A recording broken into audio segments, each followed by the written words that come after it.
Après un tour, Caleb ne pouvait plus faire autrement que de retourner vers cette étrange femme. Caleb était un homme brisé, qui croyait que la pauvreté était lui. Partout où il allait, après avoir perdu toute sa famille dans un tragique accident, la vie lui refusa toute pitié. Caleb a répété, souvent une phrase, chaque fois que les gens lui posaient la question. Comment la vie se déroulait? Qui a engendré la pauvreté? C'était sa devise. Caleb ne comprenait plus la vie.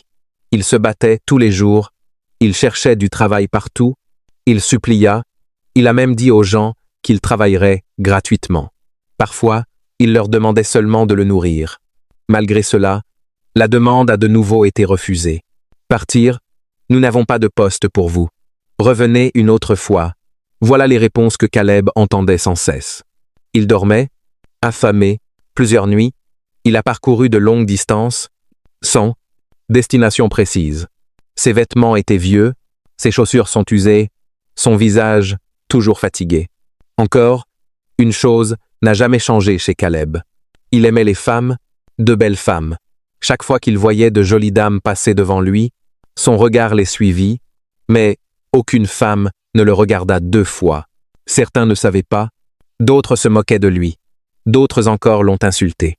Caleb a essayé à sa manière, et, chaque petite facture qu'il recevait, il la donnait à une femme, espérant qu'elle l'accepterait, mais elle le repoussait toujours. « Garde ton argent, changera votre vie, ça ne m'intéresse pas. » Chaque refus, ça faisait terriblement mal. Un après-midi, Caleb marchait dans une rue tranquille, perdu dans ses pensées. Puis il la vit, une belle femme turque. Elle marchait lentement, se parlant à elle-même, ses cheveux emmêlés, vêtements sales. Caleb s'arrête net, il la fixa du regard, il avait complètement oublié où il allait. « Shay, murmura-t-il, regardez cette belle femme. » Mais c'est le cas. Son cœur s'est mis à battre plus vite. Qui lui a fait ça? Pensa-t-il. Puis une autre pensée lui vint à l'esprit. Une pensée dangereuse. Et si je lui demandais d'être ma petite amie? Il se le dit à voix basse. Ou mieux encore, et si je faisais semblant d'être folle aussi, pour que nous nous comprenions? Il regarda autour de lui. Toutes les femmes de ce village ne me désirent pas. Il continue ainsi dans sa tête. Mais cette étrange femme, elle ne me rejettera pas? Calebra reste là, la regardant, s'éloigner. Il ne savait pas qu'une seule pensée allait changer sa vie à jamais. Le lendemain, Caleb est revenu, exactement là où il avait vu la femme mourir. Il y resta du matin au soir, affamé et faible. Mais il n'est pas parti. Il espérait la revoir. Alors que le soleil commençait à se coucher, il l'a vue. Elle marchait lentement, se parlant à elle-même, exactement comme la veille. Le cœur de Caleb bondit. Il le suivit, maintenir une certaine distance. Il l'observe, jusqu'à ce qu'il s'arrête près d'un bâtiment abandonné. Elle sortait de vieux vêtements et de boîtes. Les arrangez sérieusement, puis allongez-vous. Caleb hocha la tête. C'est donc ici qu'elle dort, murmura-t-il. Il fit demi-tour et retourna dans sa petite chambre. Le lendemain, la chance lui sourit. Quelqu'un a engagé Caleb pour nettoyer un petit champ. Il travaillait du matin au soir. Son corps était épuisé, mais son cœur était heureux. Pour la première fois depuis longtemps, il avait gagné de l'argent. Au lieu de manger, Caleb est allé directement en un. Il a acheté un petit gâteau et une bouteille de yaourt. Son ventre était vide, mais il n'y prêta pas attention.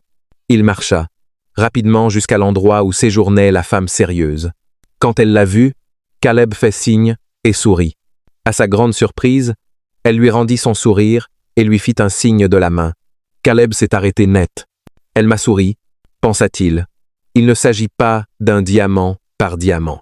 Il s'est approché et lui a donné le gâteau et le yaourt. Elle le prit rapidement et se mit à manger aussitôt, comme quelqu'un qui n'a pas mangé depuis longtemps. Caleb restait là à la regarder. Que se passait-il?